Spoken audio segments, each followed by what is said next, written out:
There's a bigger dream waiting for you, just waiting for you to step into it. Everything you try to do is already done. So when I figured that out, what I'm putting out is what's coming back. Let me get real clear about what it is I'm putting out. Real clear. So I read a book about 1989 called Seed of the Soul. And in that book, Gary Zukav talked about the laws of karma, of the laws of cause and effect, the third law of motion. And in that book, he talked about how your intention is always one with the law. Meaning, before you even think about a thing, you have an intention for the thing. And that the intention is going to determine the outcome. That's why the same people can go to the same church service and somebody walk down the aisle just to be seen to put some money in the church, and somebody else who just goes and just has a little bit to offer. The intention with which you give, the intention with which you serve determines the outcome. So when I figured that out, I went, whoa! I changed everything I did on my show.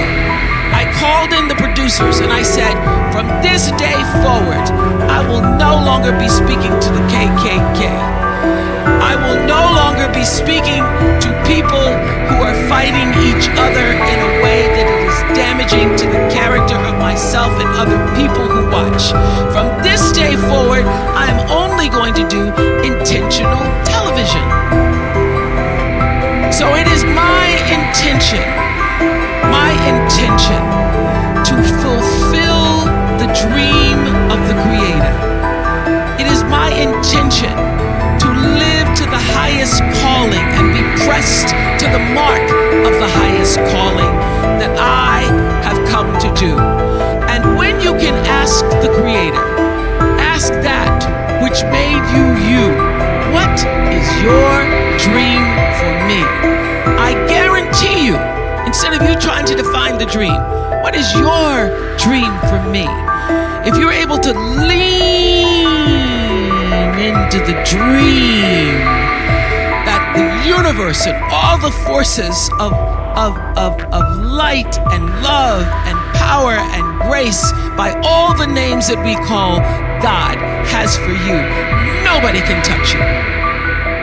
Every single day, I would have a pre-show meeting and have the producers come in and state to me, what is your intention?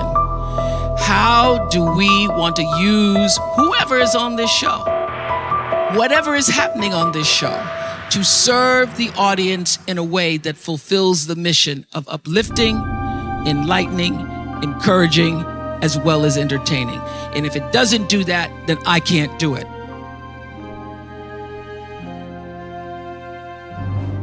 There's a bigger dream waiting for you, just waiting for you to step into it. To step into it. Your life is big. Your life is huge.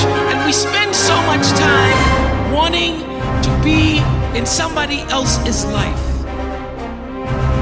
And you don't get honored, you don't get revered, you don't get celebrating wanting what somebody else has.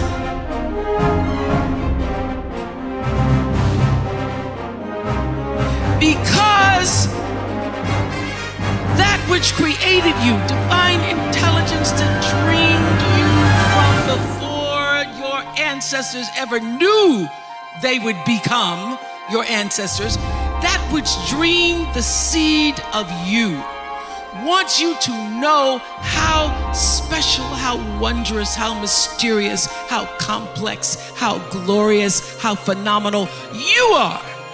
And you get no credit messing in somebody else's territory or trying to have power over something you have no control.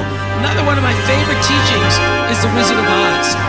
When the Wicked Witch of the West says, go away from here because you don't have any power here, you have no power in any territory other than your own. Oh, but you are the master of that. You get to be the master of your own fate. You get to be the captain of your own soul. And if you just manage that, if you just took care of your territory, oh, the glorious, glorious, glorious, wondrous, wondrous opportunities and possibilities that are waiting for you. So the question is, what are you resisting? What are you pushing against? What are you not allowing? What are you blocking? Because you have this idea of who and what you're supposed to be, instead of leaning into the dream that's already been created and waiting for you. It's waiting for you. And the second, it's an instant thing. It's a shift in the way you see yourself and the power for which you have come. I went through some tough times after I left the Oprah Show. I made a conscious decision that when I felt I had said all that I could say and the audience had heard it, that I would move on and that I would not spend my life regretting or trying to hold on to what used to be or hold on to what I had. So I dreamed this dream of starting a network.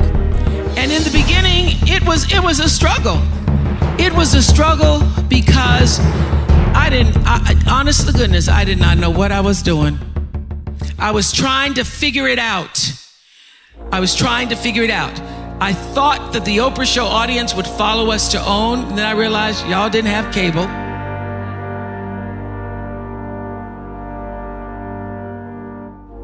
And if you had cable, you did not have the OWN package.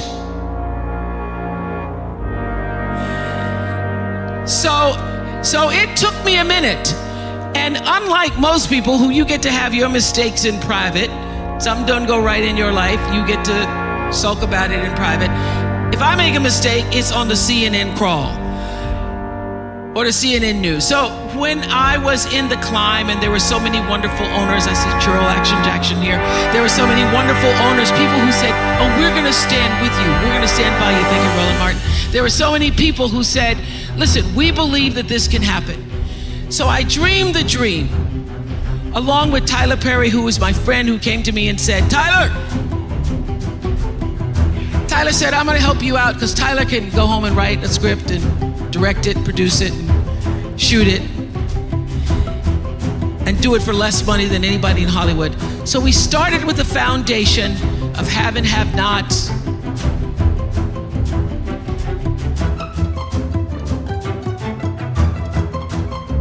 If loving you is wrong, love thy neighbor, Mama Hattie. And then I started to dream another dream about scripted television, because in the beginning I was told you couldn't do it. You couldn't do it, didn't have enough money to do it. And I dreamed the dream. I read Proverbs 11:28 that says, those who trust in their riches will fall, but the righteous will rise and thrive like a green leaf.